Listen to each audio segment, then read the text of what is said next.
Hello everyone, this is our English class and today we will study our next tense, present progressive or continuous tense.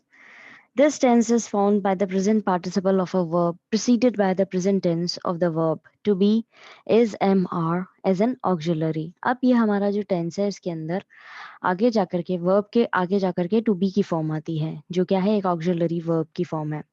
This tense is most often used to express the action which is still continuing at the moment of speaking or writing. यह वह tense है जिसके अंदर आप जब बात कर रहे हो तभी वो एक्शन हो रहा होता है. The boys are playing football in the park. Boys जो हैं वो खेल रहे हैं पार्क में, यानी कि ये प्रेजेंट टेंस में चल रही है चीज, अभी कंटिन्यूटी में है जब आप बोल रहे हो. She is doing her assignment, वो अपना असाइनमेंट कर रही है. तो अब आपने देखा कि यहाँ पर जो आईएनजी फॉर्म है वो भी लगती है वर्ब के साथ में, ठीक है. The present progressive tense is also used for an action that began a relatively long time before and that will probably end at a relatively long time after the moment of speaking. अब ये present progressive tense या present continuous tense जो है ये use होता है उन actions के लिए भी जो कुछ समय पहले शुरू हुए होते हैं और कुछ समय बाद तक वो चलते रहेंगे और उसके बाद मतलब बोल देंगे हम तब भी इसके थोड़े समय बाद भी चलते रहेंगे.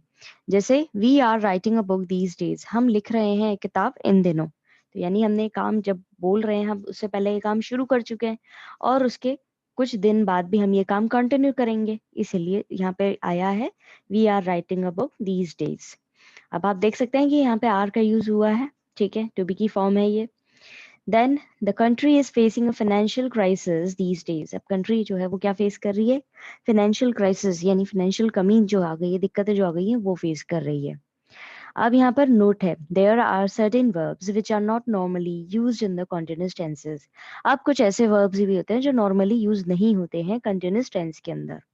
This happens when action are not deliberate और इंटेंशनल. ये तब होता है जब हम काम जो कर रहे हैं वो डेलिब्रेटली या इंटेंशनली ना कर रहे हैं, जानबूझ करके ना करें.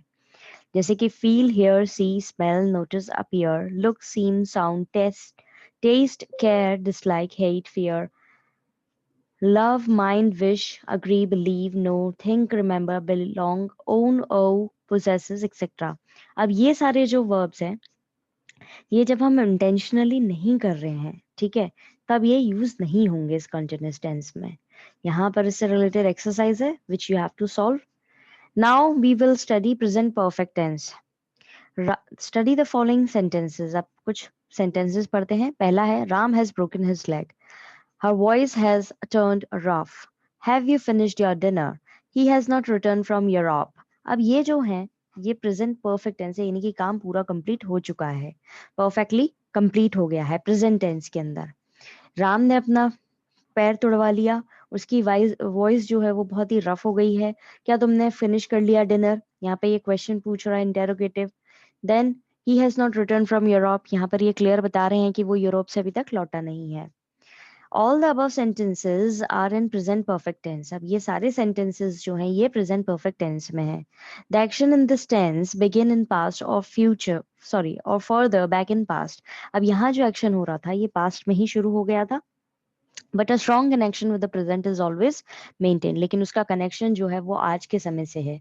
This tense is used to say something in the past and the result of which we can feel or observe in the present. ये tense वो वाला tense है जिसका action तो past में हुआ शुरू हो गया होता है लेकिन उसका result जो है वो हमें आज तक मिल रहा है present में.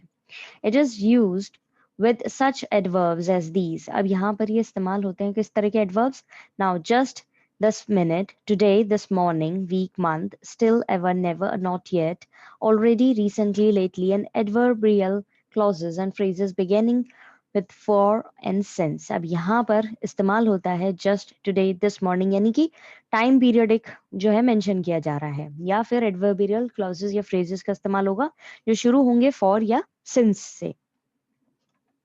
To form this tense, the past participle form of the verb is preceded by has and have auxiliary verbs. अब यहाँ पर past participle की जो form है verb की वो किसके साथ में लग जाती है? उसके साथ में auxiliary verbs जुड़ जाते हैं, helping verbs जुड़ जाते हैं, has और have. Okay, so here are some exercise related to it. जहाँ पे आपको प्रेजेंट परफेक्ट टेंस बताना है. I dash that fellow somewhere before. I met that fellow fellow somewhere before. इस तरीके से ठीक है. So that's it for today. We completed two types of tenses, subparts of present tense, present continuous and present perfect. I hope you have understand this whole concept of tenses, present tense, present perfect tense and present continuous tense. Happy learning, students. Have a nice weekend ahead. God bless you all.